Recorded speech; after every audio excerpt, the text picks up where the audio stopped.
तो पिछले कुछ दिनों से मध्य पूर्व में जो कुछ हो रहा है उस पर काफ़ी गहमा-गहमी है।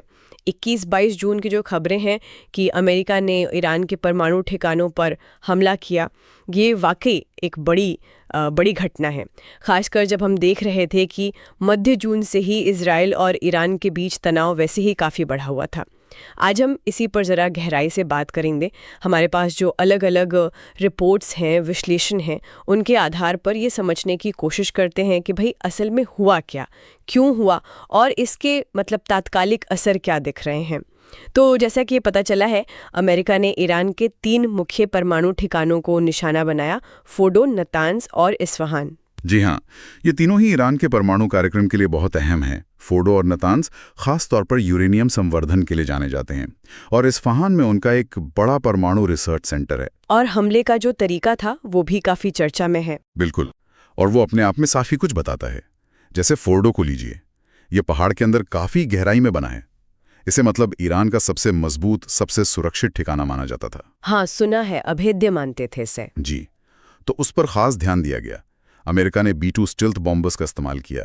ये वो विमान है जो रडार की पकड़ में आसानी से नहीं आते, और उनसे 6 GBU-57 बम गिराए गए। GBU-57, हाँ, ये वही हैं जिन्हें बंकर बस्टर कहते हैं, बहुत भारी बम। हाँ, बिल्कुल वही। मैसिव ऑर्डिनेंस पेनेट्रेटर या MOP। हर एक का वजन आप सोचिए करीब 30,000 पाउंड। और सबसे अहम बात यह है कि ये पहली बार है जब MOP का इस्तेमाल किसी असल लड़ाई में, मतलब कॉम्बैट सिचुएशन में हुआ है। अच्छा, ये तो बड़ी बात है। जी हाँ, इसका मकसद सिर्फ फोर्डो को तबाह करना नहीं था। ये एक साफ संदेश था ईरान को और शायद दुनिया को भी कि कोई भी ठिकाना कितना भी गहरा क्यों ना हो, कितना भी सुरक्षित क्यों ना माना जाए, वो अब अमेरिकी पहुंच से बाहर नहीं है।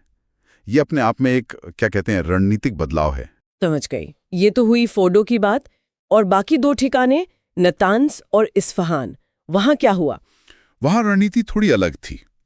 उन ठिकानों पर अमरीकी पनडुब्बियों से, सबमरीन से करीब 30 टोमाहॉक क्रूज मिसाइलें दागी गईं। तो ये दिखाता है कि अमेरिका के पास अलग अलग तरह के लक्ष्यों के लिए अलग अलग हथियार और तरीके मौजूद हैं, चाहे वो बहुत गहरा भूमिगत बंकर हो या जमीन पर मौजूद कोई केंद्र। तो ये तो हुई हमले की तकनीकी बातें और उसका रणनीतिक महत्व। अब आते हैं अमेरिका के आधिकारिक पक्ष पर।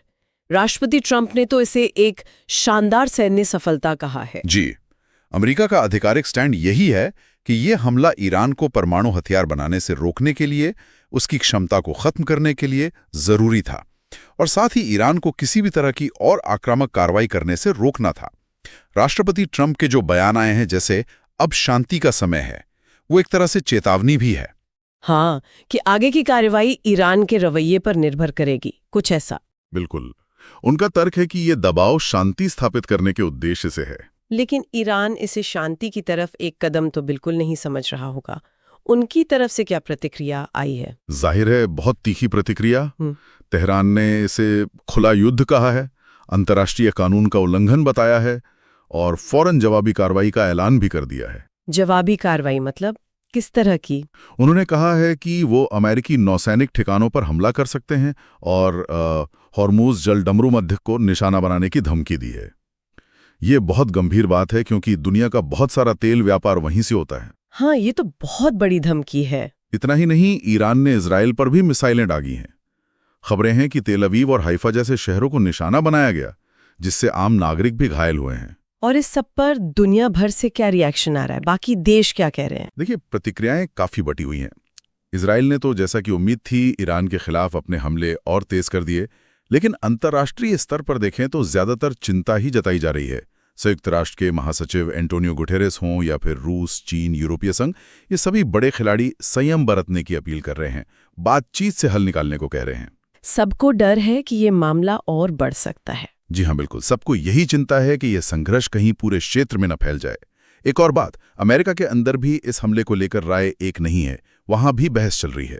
तो अगर हम पूरी स्थिति को संक्षेप में देखें तो मतलब ये है कि अमेरिका ने पहली बार सीधे तौर पर ईरान के परमाणु कार्यक्रम को निशाना बनाया है, वो भी इतने शक्तिशाली हथियारों से जिनका इस्तेमाल पहले कभी नहीं हुआ, और घोषित मकसद है ईरान को रोकना और शांति के लिए मजबूर करना। हाँ, घोषित मकसद यही है, लेकिन इसका नतीजा हम तुरंत देख रहे हैं। जवाबी हमले शुरू हो चुके हैं और मध्य पूर्व में जो शक्ति संतुलन है वो और भी ज्यादा अस्थिर हो गया है। खतरा बढ़ गया है।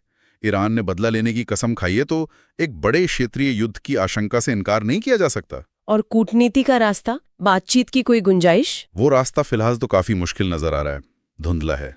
तो अब सबसे बड़ा सवाल यही है कि क्या ये अमेरिकी दबाव वाकई ईरान को बातचीत की मेज पर लाएगा जैसा अमेरिका सोच रहा है, या फिर ये एक बड़े टकराव की एक बड़ी आग की शुरुआत है? यही $1 मिलियन क्वेश्चन है, कह सकते हैं।